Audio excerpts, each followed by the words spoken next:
ఇదేదో ప్లాన్ వేసినట్టుందే.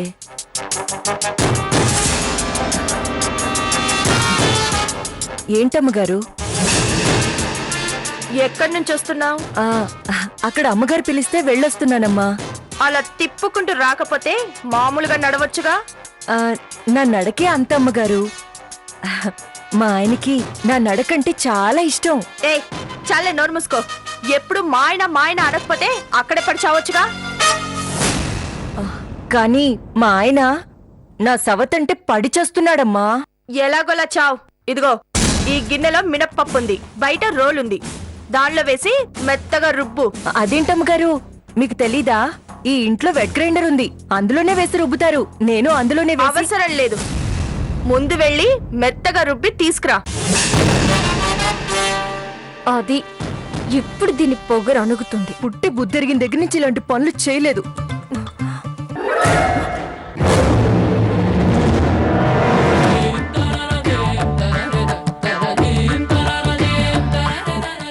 ఇవేంటమ్మగారు? కనపడ్డంలా అయ్యగారి బట్టలు, నా బట్టలు. ఇది మెత్తగా రుబ్బాక ఇవన్నీ ఉతికి ఇస్త్రీ చెయ్యి త్వరగా. నెల తప్పిందాన్ని ఇలాంటి పనులు చేయకూడదు. లోపలున్న బిడ్డకి ప్రమాదం అమ్మగారు. అంత లేదులే కాని నోరు మూసుకుని పంచుడు. అర్థం చేసుకోండి అమ్మగారు. ఇంకా ఎందుకే నాటకాలు ఆడతావు? నీకు కడుపు లేదు, కాలు లేదన్న సంగతి నాకు తెలుసు. ఏంటి షాక్ అయ్యావా? ఎవరైనా ఒంట్లో బాలేదనో నీరసంగా ఉందనో పనులు తప్పించుకుంటారు. కానీ నువ్వు ఏకంగా నెలే తప్పానని చెప్పి తప్పించుకోవడానికి ట్రై చేశావు. ఏదో మా అత్తయ్య అమాయకురాలు కాబట్టి నమ్మింది. నేను అమాయకురాల్ని కాదే. నాకు నెల తప్పలేదని, అంతా నాటకమని మీకెవరు చెప్పారు అమ్మగారు? అదంతా అబద్ధం అమ్మగారు. కాదు, నిజం. రావే, నువ్వీరోజు అయిపోయావు. రా. ఏంటి అలా అయిపోయావు? చెప్పు రేఖ, నువ్వు నెల తప్పలేదన్న విషయం మా అక్కకు చెప్పు. పదవే, ఇవాళ ఆటో ఇటో తేలిపోవాలి. రండమ్మగారు. వదులు, నువ్వు నీ నాటకాలు. పదక్క, అయినా మనం వీళ్ళ దగ్గరికి వెళ్ళడం ఏంటి? అనవసరమైన పంచాయతీలు, తలనొప్పులు. చిచ్చే. చూసారమ్మా, మా ఆయన అనగానే ఎక్కడ తను చెప్పింది అబద్ధం అని తేలుతుందోనని భయంతో లేకమ్మగారు వెళ్ళిపోతున్నారు. నేను, నువ్వు, మీ మామయ్య, మీ అమ్మ అందరం కలిసి మా అత్తగారింటికి వెళుతున్నాం. అక్కడ ఇంటి పక్కనే సుకన్య అని మన దూర బంధువులే. ఆవిడ బాగా పేరున్న డాక్టర్. ఆవిడ సమక్షంలో నిన్నుంచుతాను, సరేనా? ఇప్పుడు మనం ఊరెళ్ళడం ఎందుకత్తయ్యా? ఇక్కడే ఉందాం.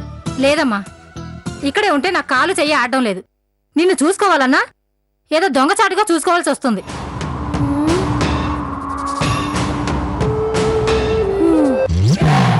ఏటమ్మా ఇది? నువ్వు పిల్ల కాలవా, కాలుకి బురద అని ఏవేవో అర్థం కాకుండా చెప్పినా ఆవిడ వినలేదంటే ఊరికెళ్ళడం తప్పదంటవా? ఎక్కడ నొక్కాలో అక్కడ నొక్కుతాను.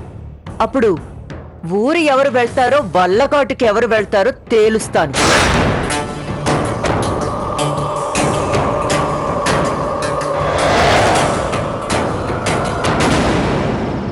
నమస్కారం సార్.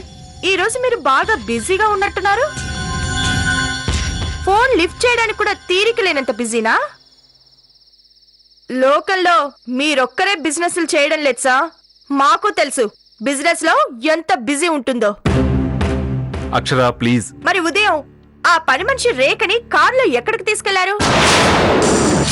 అమ్మ మార్కెట్కి వెళ్తూ డ్రాప్ చేయమంటే చేశానంతే. ఏదో రాజకుమారి కడుపుతో ఉంటే కూడా ఇంత హడావిడి చేసుండరు. కానీ ఇక్కడ పని మనిషికి మాత్రం. అదేంటమ్మగారు?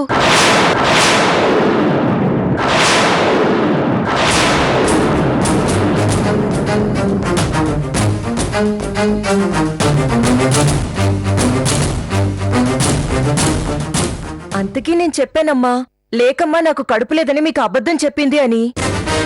కావాలంటే మా ఆయన దగ్గరికి తీసుకువెళ్తానని కూడా మీకు చెప్పాను కదమ్మా. ఇప్పుడు నేను రెడీనే. మా ఆయన దగ్గరికి వెళ్దామమ్మా.